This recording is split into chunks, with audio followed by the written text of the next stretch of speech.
Welcome back. So in the last topic we were discussing about the solar water heater. That is how we are going to convert that solar energy for the to heat the water from cold water, converting that cold water to the hot water for the different application purpose. So next we are going to discuss about the solar pond technology. So this solar pond is nothing but it's an artificially made. Why the solar pond technology, or why the solar pond made an artificial? Because is so whichever the whenever the sunrise falls on the water, automatically up to for 30% of water, 2 meters of depth of sunrays can able to enter onto the water surface. So when the sunrise falls continuously in the water, automatically up to 2 meters of water can be get heated in the normal ponds or in the rivers. But what happens if we can't able to use that heated water for any different applications? So it is getting getting the completely waste for without any use. So that is how we are losing that solar energy there.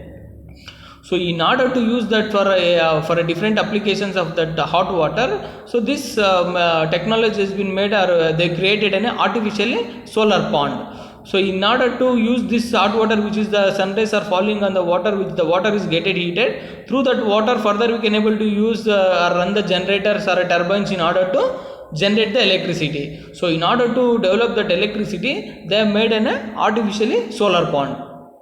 So in a large area, they made an artificial solar pond. So now we will discuss how the solar pond works and how the hot water can able to be used for different applications for without any wasting. So you can able to see this. So the solar pond has been digged below the ground level, where you can able to see the surface zone, and we can able to see the intermediate or a gradient zone, and then a storage zone, and hot water where the plastic lining is made for what is the use of the plastic lining is nothing but in order to reduce the leakage of the water flowing from the ground level. So it is entirely completely covered with the plastic lining. So in order to cover that, we have used as a plastic lining. Now how we can able to see how the water will get heated? See, whenever the water density is low, automatically if the water level is high, automatically the density is low, means automatically the water flows onto the top of the solar pond.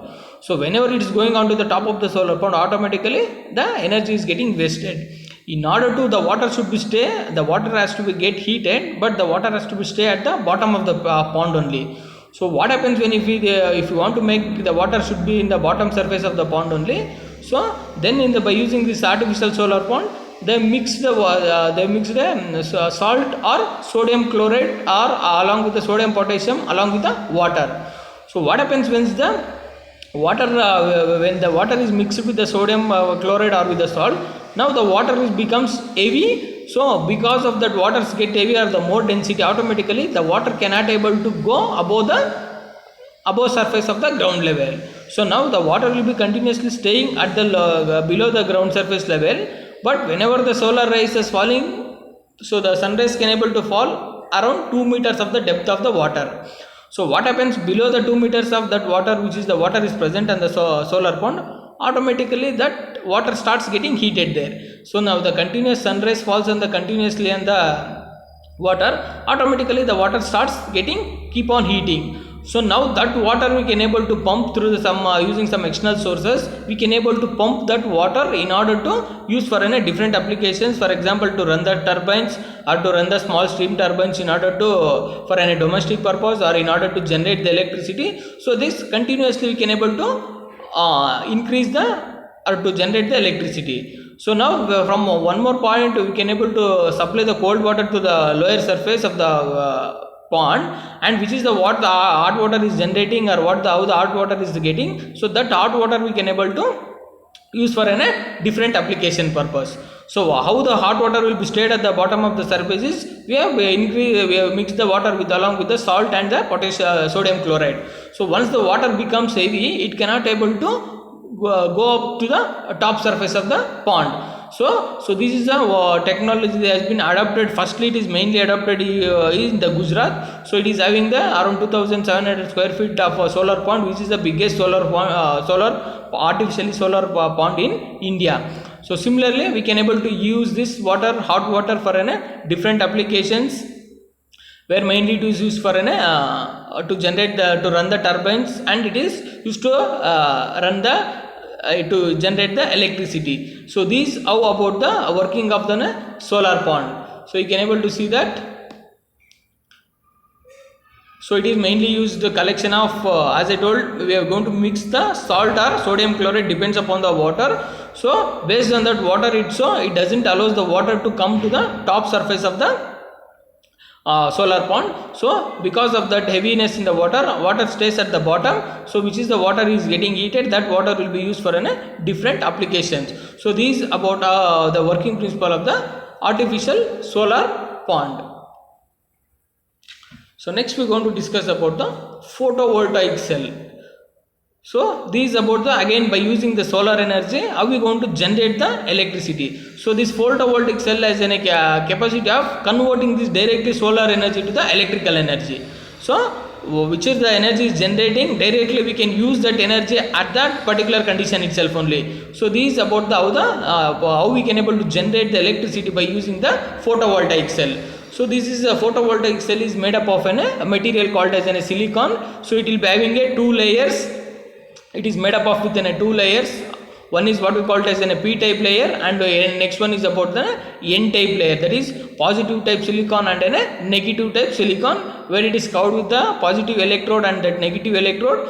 So from that positive electrode and negative electrode, we have been connected to the load nothing but whether we can able to use for a different applications like solar street lights or solar bulbs, where it is used in the householding purposes in the villages.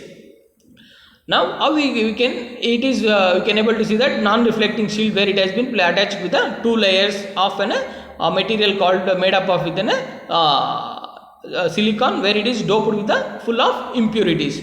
Now we can able to see that both the positive type silicon and the negative type silicon. So once what happens when the solar energy or sunlight falls on this photovoltaic cell, automatically what happens, the flow of electrons starts, because which is there in the material. So the silicon is a very good absorbing material for solar energy. So what happens when the starts of getting the solar energy, so it starts absorbing the photons in the solar energy.